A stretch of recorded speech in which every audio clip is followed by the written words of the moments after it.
जैसे जैसे रात का अंधेरा बढ़ता गया, बाजार की रौनक कम होती गई। लोग दिन की थकावट दूर करने को अपने अपने बसेरों से जा मिले। बस्ती पर मौन छाने लगा।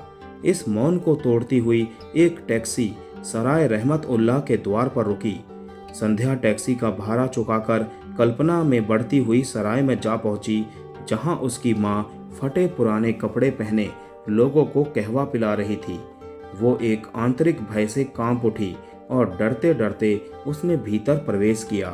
वो अकेली सराय के भीतर किसी कमरे में जाने से डर रही थी। अभी वो इस उलझन में ही थी कि जाए या ना जाए। खान बीवी स्वयं आ गईं।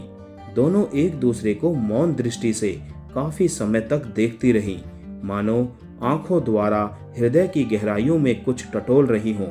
एकाएक खान बीवी चिल्ला उठी, संध्या, मेरी बेटी। हाँ संध्या, परंतु तुम्हारी बेटी नहीं। मुझे अपनी बेटी मत कहो। खान बीवी ने एक दृष्टि सराय में बैठे लोगों पर डाली और बोली, भीतर आ जाओ। वो खान बीवी के पीछे पीछे कमरे के भीतर चली गई। खान बीवी ने भीतर से किवाड़ बंद कर लिए और कंपित स्वर में बोली, तुम यहाँ? तुम्हें देखने चली आई थी कि किस आनंद में हो। बेटी, ऐसा ना कहो। तुम्हारी बेटी कहलवाने में मुझे लज्जा आती है। यह तुम कह सकती हो, मैं नहीं। तुम क्यों कहने लगी? जानती हो, आज मैं अपना सब कुछ खोकर यहाँ आई हूँ। क्या? अपना सब कुछ? वो दोहराते हुए बोली, जब संसार वाले जान गए कि मैं राय साहब की नहीं, एक नीच वेश्या की लड़की हूँ। संध्या, खान बीवी चिल्लाई, निर्धनता से ढकी इस इज्जत को नीच ना समझो। आंखों से देखते चुप क्यों रहूं? यदि निर्धन ही थी तो मजदूरी करके पेट पाल लेती, किसी मंदिर में जोगन बन जाती, यूं सराय में बैठे गंदे और आवारा लोगों का मनोरंजन ना करती। अबोध लड़की। किसी की भारी और डरावनी आवाज ने उसे चौंका दिया। द्वार में वही एक आंख वाला लंगड़ा खड़ा था, जो आंखों में चिंगारियां लिए संध्या को देख रहा था। खान बीबी ने बढ़कर धीरे से परिचय कराते हुए कहा, नन्हे पासा, ये मेरी बेटी है संध्या। ओ, तो इसीलिए अपनी माँ को वेश्या कह रही है। जी चाहता है इसकी जबान खींच लूं। संध्या यह सुनते ही सटपटा गई। खान बीवी के मुख पर डर और चिंता स्पष्ट थी, जिससे यह जान पड़ता था कि यह काणा और लंगड़ा व्यक्ति सराय में एक विशेष महत्व रखता है। उसने अपने मन को कुछ दृढ़ किया और मुंह फेर कर उसे घृणा से देखते हुए चिल्लाई, हाँ, खींच लो इस जुबान को, इसीलिए कि यह सच न बोल सके। नोच लो इन आंखों को कि ये अन्याय न देख सके। संध्या की बातें सुन नन्हे पासा के भयानक चेहरे पर मुस्कुराहट आ गई और वो अपने मोटे और भद्दे होंठों को खोलते हुए बोला, शाबाश। झूठ और अन्याय, ये दोनों तुमको पसंद नहीं, यह जानकर हमें अत्यंत प्रसन्नता हुई, परंतु इनको परखने के लिए अकल से काम लेना चाहिए। अकल, सच, झूठ, क्या आप मेरी परीक्षा लेने आए हैं? हम क्या परीक्षा लेंगे? भाग्य स्वयं मनुष्य की परीक्षा लेता है। किंतु मुझे किसी के भाषण की आवश्यकता नहीं है, तो तुम यहाँ क्या करने आई हो? संध्या निरुत्तर हो गई और विस्फारित दृष्टि से पासा को देखने लगी, जिसने ऐसा प्रश्न किया था। आखिर वो किस उद्देश्य से यहाँ आई है? किस निश्चय से वो इस भयानक स्थान पर चली आई? क्या माँ के साथ अब उसे भी ऐसा ही जीवन काटना होगा? लोग सुनेंगे तो क्या कहेंगे? वो ऐसी ही बातें सोचे जा रही थी। उसकी जबान पर मानो किसी ने ताला लगा दिया हो। नन्हे पासा के शब्दों ने फिर मौन भंग कर दिया। वो कह रहा था, मैं जानता हूँ तुम यहाँ क्यों आई हो, अपनी दुखिया माँ को वेश्या कहने, उसकी निर्धनता का मजाक उड़ाने, उसकी बरसों की दबी हुई आशाओं को जगाने, उसके पुराने घाव को कुरेदने। वो क्षण भर सांस लेने के लिए रुक गया और फिर कहने लगा, इसीलिए कि तुम पढ़ी लिखी हो, अच्छे कपड़े पहनती हो, साफ सुथरे वातावरण में पली हो, भाग्य ने तुम्हारे पांव में फूल बिछाए हैं, कांटे नहीं। परंतु यह अधिकार तुम्हें किसने दिया कि आकर किसी की शांति भंग करो, उसकी आशाओं को लूटो, बिना सोचे समझे किसी निर्दोष को आकर वेश्या कह दो? यही तुम्हारी शिक्षा है? यही तुम्हारा सभ्य वातावरण कहता है, यही तुम्हारे धन का घमंड है। हम जानते हैं कि तुम हमारे सुंदर संसार में बसती हो, परंतु हम भी एक सुंदरता रखते हैं। हमारा भी अपना सुनहरा संसार है, अपने मन का संसार, वह वस्तु जो तुम लोगों के पास नहीं। कमरे में मौन छा गया। संध्या स्थिर बनी खड़ी थी। नन्हे पासा का हर शब्द उसके मस्तिष्क पर हथौड़े की सी चोट कर रहा था। वो पागलों की भांति बड़ी और अपनी माँ के गले से लिपट गई। दोनों रो रही थी। नन्हे पासा ने दोनों को एक दूसरे की बाहों में देखा तो उसकी आंखों की कोरों में दो मोती से टिमटिमाए, जिन्हें वो गिरने से पहले ही पी गया। जब संध्या को पता चला कि नन्हे पासा उसका मामा है तो वो बहुत प्रसन्न हुई और अपने कहे हुए शब्दों पर पछताने लगी। लड़ाई में बेचारे की एक आंख और एक टांग चली गई और अब जीवन यापन के लिए वो सराय चला रहा है। वह सराय उसकी पैतृक संपत्ति थी। इस भयानक चेहरे के नीचे वो एक प्यार भरा दिल रखता है, इसीलिए सब उसे नन्हे पासा कहते हैं। इस हालत को जानकर संध्या की घृणा सहानुभूति में बदलने लगी। जब वो माँ का सहारा लिए बाहर आई तो हैरान रह गई। सराय के सब लोग उसकी ओर देख रहे थे और नन्हे पासा के संकेत पर उसके सम्मुख झुक गए, मानो कोई प्रजा अपनी राजकुमारी का स्वागत कर रही हो। बारी बारी सब चबूतरे के पास आए और सब खान बीबी को बधाई देते हुए कुछ न कुछ उपहार के रूप में संध्या के पांव में रखते चले गए। थोड़े ही समय में उसके पास रुपयों और दूसरी वस्तुओं का ढेर लग गया। संध्या ने प्रश्न सूचक दृष्टि से अपने मामा की ओर देखा, जिसने बताया कि ये सब लोग उसकी माँ के ऋणी हैं, उसके प्यार और सहानुभूति के आभारी, और यह उपहार उसकी बेटी के आने के उपलक्ष्य में दे रहे हैं। संध्या के मस्तिष्क में आनंद के वे शब्द फिर गए। संसार बहुत बड़ा है, हम और तुमसे भी बड़ा। जाओ और शांति खोजो। किसी का सहारा लेकर उसने अनुभव किया जैसे उसे आज का सहारा मिल गया हो। गरीबों का सहारा।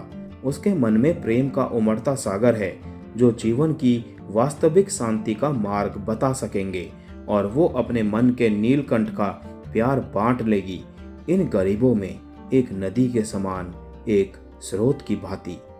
खाना खाने के पश्चात जब वो माँ के बिस्तर पर लेटी तो उसे एक आंतरिक सुख सा मिलने लगा। उसके सामने वे सब चीजें पड़ी थी जो लोगों ने उसे उपहार में दी थी। उसने देखा कि उसके मामा खर्राटे ले रहे हैं और माँ उसके साथ लिपटी मीठी नींद में खोई हुई थी। वो धीरे से बिस्तर से उठी और दबे पांव बाहर की ओर बढ़ी। थोड़े समय पहले जहां शोर मचा हुआ था, अब वहां सन्नाटा था। चबूतरे पर से होती हुई वो उन लोगों के बीच में से चलने लगी। छत से लटके तेल के लैंप के टिमटिमाते हुए उजाले में फर्श पर लेटे आदमियों का गिरोह यों प्रतीत होता था जैसे पंक्तियों में लाशें बिछी हों।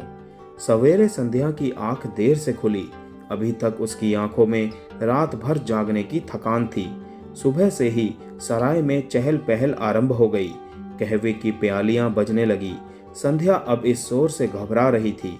उसे लगता था जैसे वो भी उसी वातावरण का एक भाग है। उसने अपने बिखरे हुए बालों को सुलझाया और साड़ी का पल्लू कमर के गिर्द लपेट लिया। उसे बाहर जाने से पहले अपने आप को संवारने का कोई विचार नहीं आया। लगा जैसे वो सब झूठी प्रदर्शनी अब और नहीं चलेगी। वो चबूतरे पर आई। प्रसन्नता में कांपते हुए हाथों से माँ ने स्नेहपूर्वक कहवे का एक प्याला संध्या की ओर बढ़ाया।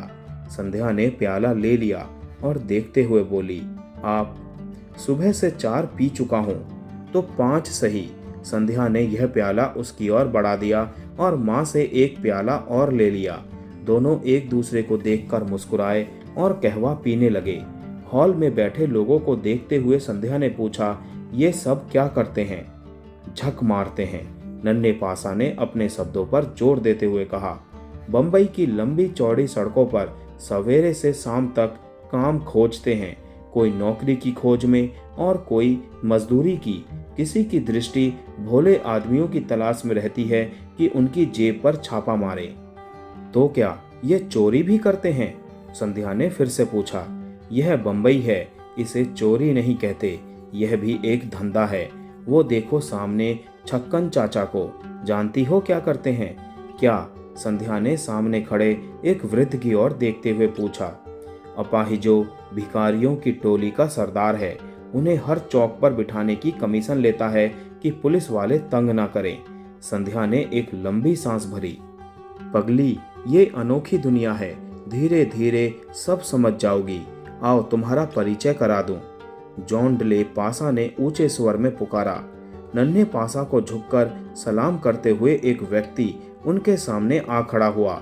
सिर पर फटा पुराना हैट और किसी कबाड़ी से लिया पुराना डिनर सूट पहने वो इन भिखारियों में एक काला अंग्रेज दिखाई देता था।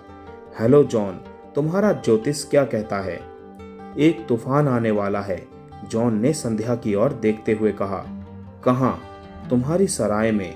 बहुत बड़ा तूफान, इनकलाब। कौन लाएगा? नन्हे पासा ने मुस्कुराते हुए पूछा। यह मैडम, उसने संध्या की ओर देखते हुए उत्तर दिया। उसकी यह बात सुनकर पासा खिलखिलाकर हंसने लगा, जैसे उसकी यह बात बड़ी अनोखी लगी हो। जॉन उसे हंसता देखकर झेंपकर एक और हो गया। तुम एक तूफान लाओगी मेरी सराय में? यह ईसाई का बच्चा अपने आप को ज्योतिषी बताकर बंबई में आए यात्रियों की जेबों से चांदी खींचता है। पासा ने सिर हिलाकर मुस्कुराते हुए संध्या को संबोधित करते हुए कहा। यह भी तो एक धंधा है मामा। हाँ बेटा, अपने को जीवित रखना भी एक धंधा है, परंतु यूं कीड़े मकोड़ों की भांति जीने से मर जाना ही अच्छा है। उसने कुछ गंभीर स्वर में उत्तर दिया। सुंदर, पर यह विचार इन कीड़े मकोड़ों में मत फैलाना, वरना ये अपनी चाल छोड़कर हवा में उड़ने लगेंगे। फिर जानती हो क्या होगा? क्या होगा?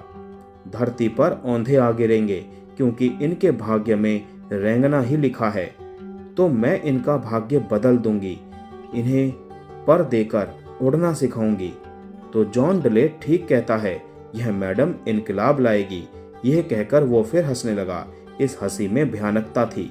संध्या ने कहवे का खाली प्याला चबूतरे पर रख दिया और धीरे धीरे पांव उठाती हॉल में बैठे लोगों की ओर बढ़ी। खान बीबी और नन्हे पासा चुपचाप उसे देखते रहे। आगे बढ़कर उसने सबको एक स्थान पर एकत्र होने का संकेत किया और जब वे उसके गिर्द जमघट बनाकर खड़े हो गए तो ऊंचे स्वर में उनको संबोधित करके बोली, मैं तुम लोगों का भाग्य बदल देना चाहती हूँ। सब आश्चर्य से उसकी ओर देखने लगे, जैसे किसी ने विचित्र और अनहोनी बात कह दी हो। वे सब आपस में खुसर फुसर करने लगे। मौन एक समझ न आने वाली अधूरी रागनी में बदल गया। वो फिर बोली, तुम लोगों को क्या चाहिए? पेट भर रोटी, उनमें से एक बोला। हाँ हाँ, 2 समय की रोटी, हम भी इंसान हैं, सभी ने दोहराते हुए कहा। तो अपने को पहचानने का प्रयत्न करो, इंसानों की भांति जीना सीखो। परंतु कैसे? एक ने आगे बढ़ते हुए पूछा। इंसानियत के मार्ग पर चलकर। आओ, मैं तुम सबको एक नया मार्ग दिखाती हूँ, जहाँ रोटी, कपड़ा, मकान सबको एक समान मिलेगा। क्या तुम इस पथ पर मेरा साथ दोगे? अवश्य। हॉल लोगों की आवाज से गूंज उठा, जैसे सचमुच सबको कोई संभालने वाला मिल गया हो।